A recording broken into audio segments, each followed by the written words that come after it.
अस्सलामुअलैकुम। आज की इस वीडियो में हम डिस्कस करने जा रहे हैं एक पोम को द वर्ड्स, जिसे लिखा है कमला दास ने।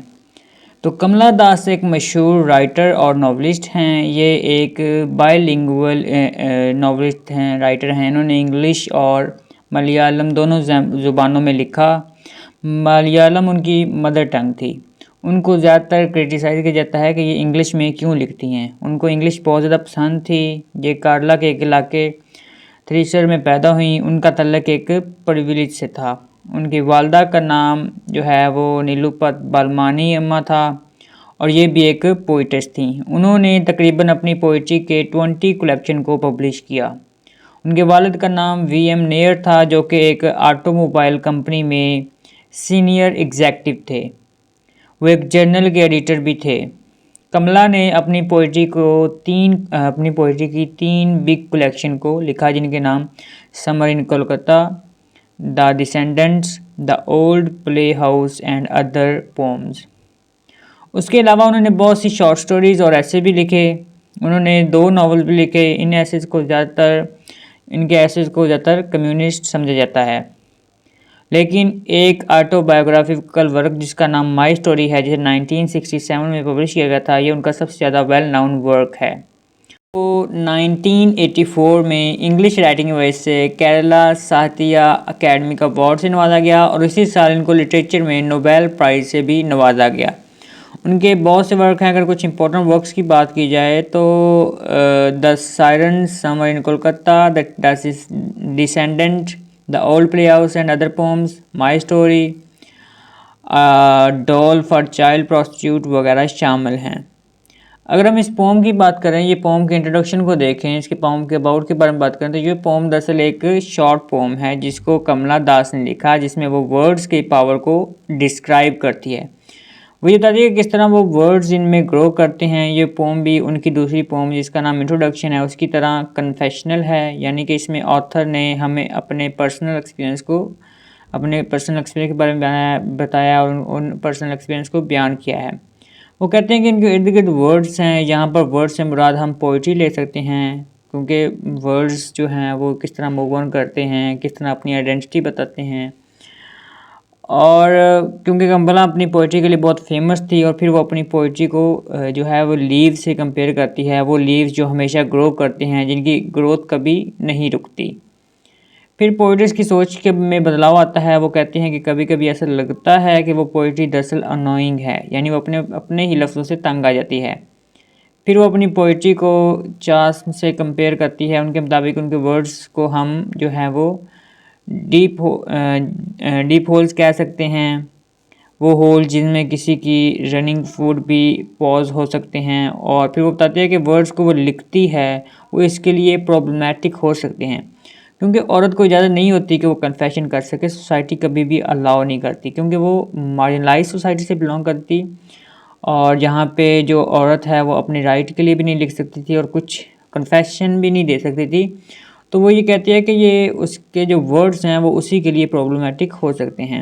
वो अपनी पोइट्री को ब्लास्ट ऑफ बर्निंग एयर का नाम भी देती है। दूसरे लफ्ज़ों में उनकी पोइट्री को एक्सप्लोसिव किया गया है, यानी उनके वर्ड्स को उनके अगेंस्ट इस्तेमाल किया जा सकता है। वो वर्ड्स को नाइफ़ का नाम भी देती है, जो कि उसकी बेस्ट फ्रेंड की थॉट्स को कट कर सकता है।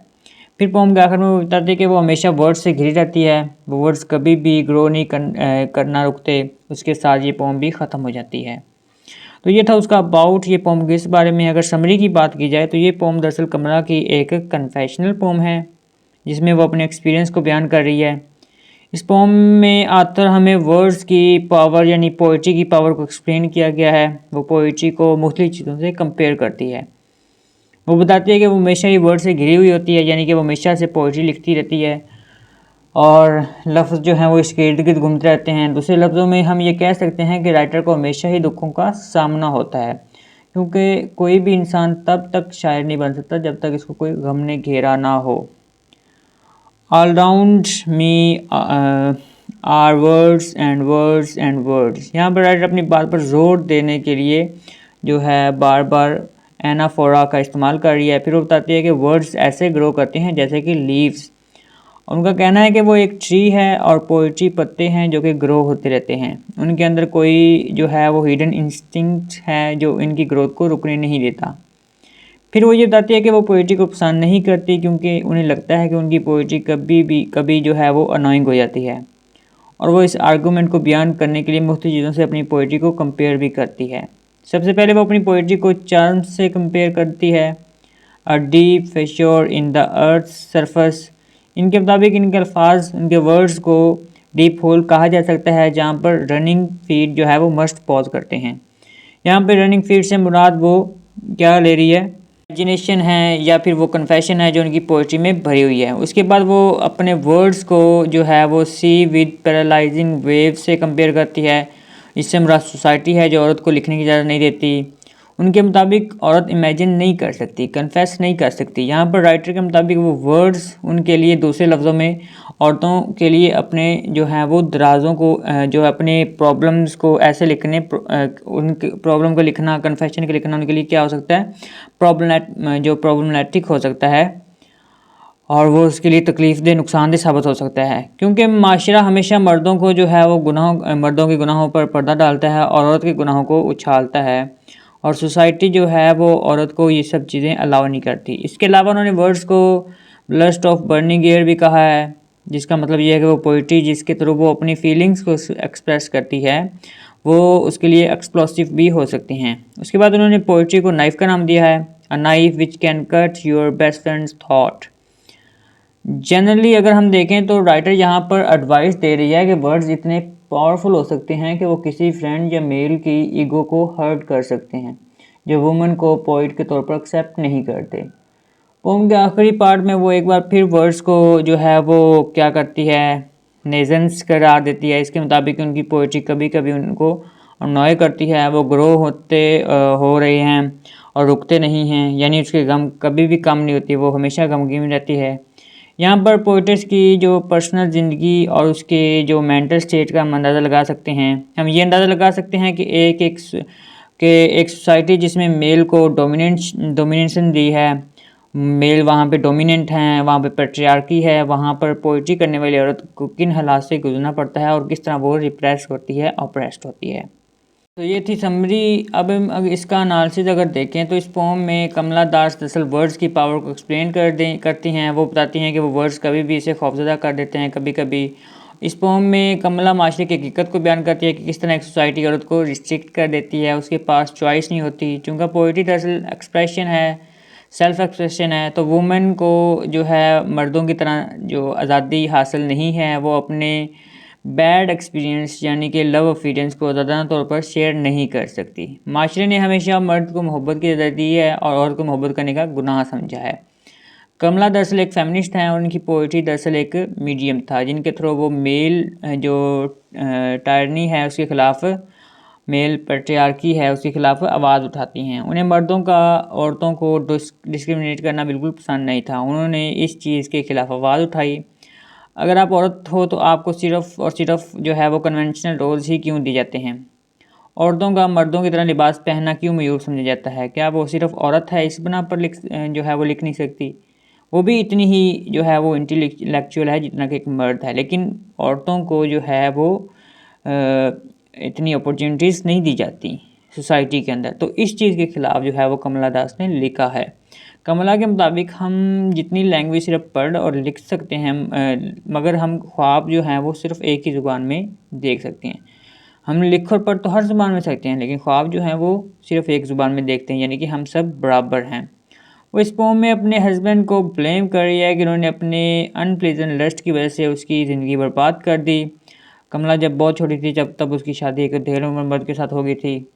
तो उनके लिए शादी का मतलब वो सिर्फ़ और सिर्फ जो दो जिस्मों का खेल था और जिस्म का असूल था, जबकि कमला एक इंसान चाहिए था जो उनको समझ सके। कमला ने सोसाइटी को चैलेंज किया, उन्होंने अपने शौहर से डिवोर्स ली, उन्होंने ज़्यादा तौर पर पॉलिटिक्स, सेक्सुअलिटी और वुमेन के लिए इक्वल राइट्स के लिए आवाज़ उठाई। वो इस पोम में मज़ीद बताते हैं कि सोसाइटी में मर्द को आइडेंटिटी के लिए स्ट्रगल नहीं करना पड़ता, इनके पास चॉइसेस होती हैं, वो अपने इमोशंस, फीलिंग्स, थिंकिंग और एक्सपीरियंस को ज़्यादा तौर पर कम्युनिकेट कर सकते हैं। कमला इसके भाई जो थे वो ज़्यादा खूबसूरत नहीं थे। अगर खूबसूरती के हिसाब से देखा जाए तो वो ऑर्डिनरी थे। उनके वालिदैन उनकी खूबसूरत ना होने की वजह से उनके साथ बुरा सलूक करते थे। कमला बताते हैं कि उनकी स्किन के ब्लैक होने की वजह से उनके फादर उनकी ग्रैंड मदर को हिदायत दिया करते थे कि वो ब्यूटी प्रोडक्ट्स को इस्तेमाल किया करे दास पर। वो हमेशा से ही अपने वालिद की मोहब्बत की मतलाशी थी, मगर उनके वालिद ने उन्हें उससे महरूम रखा। अपने चाइल्डहुड को वो अपनी पोइट्री में एक्सप्लेन करती हैं और उन्होंने इसे माइलस्टोन का नाम दिया है। जब वो प्रेग्नेंट थी तो वो डेली बेसिस पर लिखा करती थी, इवन के डिलीवरी बनने होने के बाद भी उनकी पोइट्री में जो है वो कोई तब्दीली नहीं आई, वो बेतहाशा जो है वो लिखा करती थी और उनके पोइट्री के अंदर अफेक्शन देखने को मिलता है। जब वो माँ बनी तो उन्होंने अपनी सारी तवज्जो मदरहुड और रिलीजन की तरफ कर ली। उनकी पोइट्री में हमें ज़्यादातर सैड इमेजरी और डिप्रेसिंग देखने को मिलता है, डिप्रेशन वगैरह देखने को मिलता है। तो ये था इसका एनालिसिस, जिसके अंदर हमने देखा कि कमला दास ने मार्जिनलाइज सोसाइटी के अंदर इक्वालिटी और वुमेन इंडिविजुअल और वुमेन फ्रीडम की बात की है। उसके बाद अगर हम थीम की बात करें, इस पोम के अंदर हमें बहुत सारी इंपॉर्टेंट थीम्स देखने को मिलते हैं, लेकिन हम कुछ इंपॉर्टेंट थीम्स को डिस्कस करेंगे। तो चॉइस का इस पोम के अंदर हमें थीम मिलता है। इस पोम को पढ़ने के बाद हमें अंदाज़ा होता है कि सोसाइटी में ज़्यादातर मर्दों को चॉइस दी जाती है, वो अपनी फीलिंग्स, इमोशंस, थिंकिंग और एक्सपीरियंस को आज़ादाना तौर पर शेयर कर सकते हैं, जबकि हमारा माशरा जो है वो इसी औरत को इस तरह वैल्यू नहीं देता जिस तरह वो मर्द को देता है। तो कन्वेंशनल जो मोहब्बत की ख्वाहिश ना रखती हों, जो पढ़ना लिखना ना जानती हों, जिसके ज़िंदगी गुजारने का मकसद सिर्फ़ और सिर्फ खाना हो, औरत को इस तरह की जो है वो चॉइस देता है कि बच्चे पैदा करना और शोहर की खिदमत करना। सोसाइटी का बात चले तो औरत को ख्वाबों से ही महरूम कर दे, उसके हाथ से कलम छीन ले। इस पोम में कमला ने इस माशरे को चैलेंज किया है और ये बताया कि कन्वेंशनल रोल सिर्फ औरतों तक ही नहीं लिमिटेड हो सकते, वो बहुत दोनों पर होने चाहिए। औरत भी एक इंसान है, सब इंसान बराबर हैं, वो भी पढ़ सकते हैं, लिख सकते हैं, ख्वाब देख सकते हैं और अपनी मर्ज़ी का लिबास पहन सकते हैं। नेक्स्ट थीम जो हमें इस पोम के अंदर मिलता है वो आइडेंटिटी का है। अगर हम गौर करें तो चॉइस और आइडेंटिटी का थीम बहुत ही मिलता जुलता है। एक पैट्रियार्कल माशरे में औरत की आइडेंटिटी पहले से ही तय होती है। औरत की आइडेंटिटी बस इतनी है कि वो साड़ी पहने, खाना बनाए, बच्चे पैदा करे और शोहर का ख्याल रखे। उसके ख्वाबों और ख्यालात के लिए कोई जगह नहीं होती। माशरा औरत को एक बेजान मखलूक समझता है, लेकिन इस पोम में कमला दरअसल वुमेन की स्ट्रगल को दिखाते हैं कि किस तरह अगर एक औरत स्ट्रगल करे तो वो अपनी आइडेंटिटी बना सकती है। कमला हमारे सामने इसकी एक जिंदा मिसाल है। ने हर इस रवायत को चैलेंज किया जिसने उसकी आइडेंटिटी छीनी थी और छीनने की कोशिश की थी। नेक्स्ट जो थीम हमें मिलता है वो मैरिज का है। इस पोम का एक इम्पोर्टेंट थीम मैरिज भी है। कमला इस पोम के थ्रू बताती है कि शादी सिर्फ जो है वो जिस्मानी रिश्ता नहीं है, बल्कि दो इंसानों को एक दूसरे के इज्जत देना, एक दूसरे को समझना, एक दूसरे की ज़रूरतों का ख्याल रखना है। कमला अपनी शादी से खुश नहीं थी। उनके हस्बैंड ने अपनी लस्ट की वजह से उनका ख्याल नहीं रखा था, तो उन्होंने अपने लिए स्टैंड लिया और डिवोर्स ले ली। दूसरे लफ्ज़ों में शादी जो है वो बराबरी का रिश्ता होना चाहिए, ना कि एक ऐसा रिश्ता जिसमें एक हमेशा दूसरे पर हुक्म चलाए। तो ये इसके इम्पोर्टेंट थीम थे। अगर हम इसमें लिटरेरी डिवाइस की बात करें तो हमें इसमें जो सबसे पहले लिटरेरी डिवाइस मिलती है वो एनाफोरा है। इस पोम में कमला ने एनाफोरा का बहुत इस्तेमाल किया है। इससे मुराद वर्ड का एम्फसाइज के लिए रिपीट करना। इस पोम में राइटर ने वर्ड्स और मी को रिपीट किया है, यानी वो यहाँ पर वर्ड्स यानी कि पोइट्री और इसकी वजह से जो है राइटर पर जो इफ़ेक्ट हुआ इसको हाईलाइट करती है। नेक्स्ट जो हमें लिटरेरी डिवाइस मिलती है वो सिमिली है। इस पोम में पोइट्स ने सिमिली का इस्तेमाल बहुत ज़्यादा खूबसूरती के साथ और बहुत ज़्यादा किया है। वो पोम के आगाज़ में पोइट्री को लीफ से कंपेयर करती है और ख़ुद को एक ट्री से जो है वो कंपेयर करती है। और जाहिर सी बात है, ट्रीज़ जो हैं वो और जो लीव्स हैं वो दरख्तों पर ही होते हैं। वो ये बताती है कि लीव्स की ग्रोथ रुकती ही नहीं है और उसकी वजह से वो कभी कभी तंग आ जाती है। पोइट्री इसके अलावा अपनी पोइट्री को मुख्तलिफ चीज़ों से कंपेयर करती है, जैसा कि चार्ज और नाइफ। वो कहते हैं कि इनके लफ्ज़ों में इतनी ताकत है वो किसी मेल की ईगो को हर्ट कर सकते हैं। उसके बाद जो नेक्स्ट लिटरेरी डिवाइसेस है वो है अलिट्रेशन। इससे मुराद वर्ड्स की बिगनिंग में कॉन्सोनेंट्स यानी साउंड का रिपीट होना। तो इस फॉर्म में एलिट्रेशन का भी इस्तेमाल किया गया है। मिसाल के तौर पर seem to stop their slow growing, इस लाइन में वर्ड्स में एस को बहुत ज़्यादा रिपीट किया गया है। तो ये थी आज की हमारी पोम, जिसके अंदर हमने कमला दास की पोम वर्ड्स को डिस्कस किया। हमने डिस्कस किया कि कमला दास ने इस पोम को किन हालात की बेसिस पे लिखा था और इसमें किस तरह इंडिविजुअलिज्म और उसकी क्योंकि पेट्रियार्कल सोसाइटी थी तो सिर्फ मेल डोमिनेंसी थी, तो इस चीज़ को डिस्कस किया गया है। तो उम्मीद करता हूँ आपको ये लेक्चर पसंद आया होगा। शुक्रिया, अल्लाह हाफिज़।